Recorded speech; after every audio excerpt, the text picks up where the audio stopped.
नमस्कार, बीएससी की श्रृंखला में आपका बहुत बहुत स्वागत करती हूँ। हम एक अलग विषय के बारे में बात कर रहे हैं, वो मतलब विल, अंतिम इच्छा। हर एक व्यक्ति के लिए बहुत ज़्यादा ज़रूरी ये विषय है।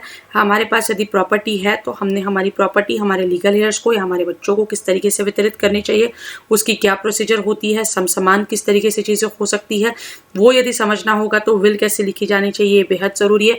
हर एक सामान्य निवेशक ने, कस्टमर ने विल करना बेहद ज़रूरी होता है, क्योंकि जब वो विल करते हैं तभी नीचे वालों के झगड़े, मतलब अगले जनरेशन के झगड़े नहीं होते।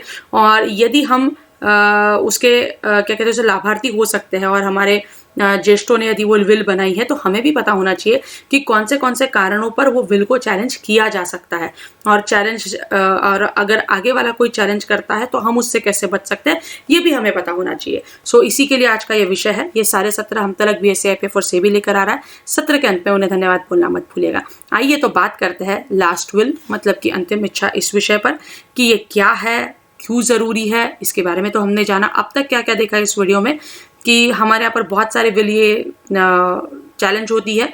हमको अधिकार है, इंडियन सक्सेशन एक्ट 1925 के तहत हम विल को चैलेंज कर सकते हैं। बहुत सारे कारण हैं जिसके ऊपर विल को चैलेंज किया जा सकता है। लैक ऑफ ड्यू एग्जीक्यूशन पर चैलेंज किया जा सकता है, नॉलेज और अप्रूवल पर चैलेंज किया जा सकता है, कोएर्शन हो या अनड्यू इन्फ्लुएंस में विल बनाई गई हो, यदि हमको ऐसा लगता है तो हम उसे चैलेंज कर सकते हैं, या फिर कोई और उसको चैलेंज कर सकता है। फॉर्जरी अगर लगती है तो चैलेंज किया जा सकता है। एलिमेंट ऑफ सस्पिशन हो तो चैलेंज की जा सकती है। अगर लगता है कि विल बनाने वाले की इच्छा नहीं थी, उसने भलती चीज़ें लिख दी है, तो उसको चैलेंज किया जा सकता है। Lack of capacity of testator हो, अगर वो साउंड नहीं हो, फिजिकली साउंड ना हो, मेजर ना हो, तो उसको चैलेंज किया जा सकता है और फैमिली उसको चैलेंज कर सकती है। आइए एक उदाहरण के साथ देखते हैं कि किस तरीके से विल बनती है, किस तरीके से विल बनानी चाहिए, और कुछ महत्वपूर्ण मुद्दे जिस पर चर्चा होना अनिवार्य है जब भी कभी हम विल के बारे में बात कर रहे हैं। आइए देखते हैं कौन से वो मुद्दे हैं और उदाहरण के साथ क्या डूज और क्या डोंट्स है विल बनाने के लिए। ये एक सैम्पल विल है, एक ओपन सोर्स में जो कुछ जानकारी अवेलेबल है उसमें से लिया हुआ डेटा है। सो इसमें कुछ डूज है और कुछ डोंट्स है।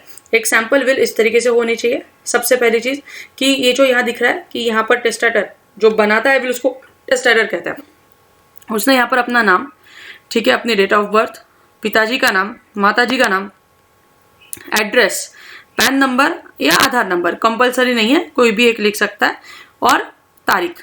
ये इतना जो बेसिक पहली जो लाइंस है, ये उसमें ये चीज़ें आना बहुत ज़रूरी है कि मेरा नाम क्या है, मेरा जन्म कौन सी तारीख को हुआ, मेरा माताजी पिताजी का नाम, आधार नंबर, पैन नंबर, जो कुछ भी होगा वो, और कौन सी तारीख को ये विल बनाई है वो।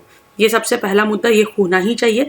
दूसरा मतलब कि इसके पहले अगर विल बनाई होगी तो वो मेंशन करना ज़रूरी है। जैसे हमने देखा कि 2 विल यदि पाई जाती है तो उसमें से एक विल को ही तवज्जो दिया जाएगा, लेकिन अगर 2 विल बनाई है और अगर पता नहीं और मेंशन नहीं किया तो डेफिनेटली वो चैलेंज होगी।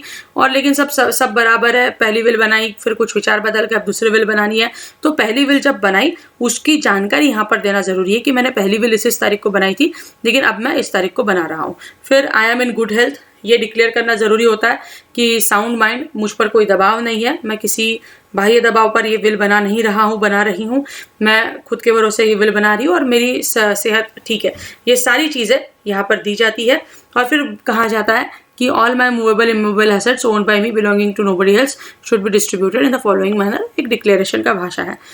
विल यदि अपने खुद के अक्षरों में हो तो ज़्यादा फायदेमंद होता है, क्योंकि टाइप करने के बाद वो किसने लिखी, क्या लिखी, कुछ नहीं, बस साइन कर लिया और हो गया, ऐसा भी बहुत बार चैलेंज किया जाता है। तो विल अक्षरों में यदि हैंड रिटन यदि हो तो उसका ज़्यादा महत्व है, उसको ज़्यादा महत्व दिया जाता है। सो अक्सर विल बनाते वक्त हैंड रिटन प्रेफर करिएगा, और 2 विटनेसेस बेहद ज़रूरी है, खुद की साइन ज़रूरी है। ये 3 चीज़ें तो ज़रूरी है, नहीं तो आपकी विल चैलेंज हो जाएगी। फिर यहाँ पर डोंट्स, क्या क्या चीज़ें नहीं करनी चाहिए विल में। देखिए जैसे यहाँ पर एक बता दिया है कि किसको ये देनी है, ये प्रॉपर्टी जो कुछ भी है, बैंक अकाउंट, सेविंग में का पैसा, ये किसको देना है, तो उन्होंने लिखा है कि विनीत को देना है। भाई लेकिन विनीत कौन, 50 विनीत हो सकते हैं, तो बराबर नाम फुल डिटेल में होना चाहिए, उसका नाम, उसके पर्सनल डिटेल्स, आधार कार्ड, पैन नंबर दो, तो फिर तो कोई कन्फ्यूजन की गुंजाइश ही नहीं, तो वो चीज़ें वहाँ पर बराबर होनी चाहिए। फिर उससे आपका रिश्ता क्या है वो भी आपने बराबर लिखना चाहिए कि क्या रिश्ता है, स्पेसिफिक लिखना चाहिए कि इसका ये बेटा है, ऐसा है, इसको ये जाना चाहिए, वो बहुत ज़्यादा ज़रूरी है। अगर आपने प्रॉपर्टी के बारे में लिखा है तो डेट्स के बारे में भी लिखना ज़रूरी है कि इस तारीख को मेरे ऊपर इतना इतना डेट था, ये था, ये नहीं था, उसकी जानकारी भी देनी चाहिए। और ये सब लिखने के बाद सबसे महत्वपूर्ण चीज़ ये होती है कि विल को किसी सेफ जगह पर रखना चाहिए। विल की कॉपीज़ हो सकती है क्या? विल की कॉपीज़ हो सकती है, बिल्कुल हो सकती है, लेकिन जो ओरिजिनल होगी वो ओरिजिनल होगी और ओरिजिनल किसी सेफ जगह पर रखनी चाहिए और जो आपके विश्वास का व्यक्ति हो, जो आगे जाकर बताए कि भैया ये ऐसा ऐसा करना है। सो विल बनाना बेहद ज़रूरी है। हमने उदाहरण के साथ देखा क्या चीज़ें होनी चाहिए, क्या चीज़ें नहीं होनी चाहिए और किस तरीके से हम एक निवेशक करके, एक सामान्य व्यक्ति करके, एक सामान्य ग्राहक करके, एक सामान्य नागरिक करके इसका किस तरीके से लाभ उठा सकते हैं, अगर हम बना रहे हैं तो भी या फिर हमारे लिए बना कर रखी है किसी ने तो भी। कोई चैलेंज कर रहा है तो कैसे बचे और कोई फ्रॉड कर रहा है तो हम कैसे चैलेंज करें, ये सारी चीज़ें देखने का हमने प्रयास किया। इसके ऊपर कुछ सवाल होंगे तो नीचे दिए हुए ईमेल एड्रेस पर आप पूछ सकते हैं और आपको ऐसी किसी विषय के बारे में रोचक जानकारी जाननी होगी तो हमें ज़रूर बताएं, हम वो जानकारी आप तक लेकर आएंगे।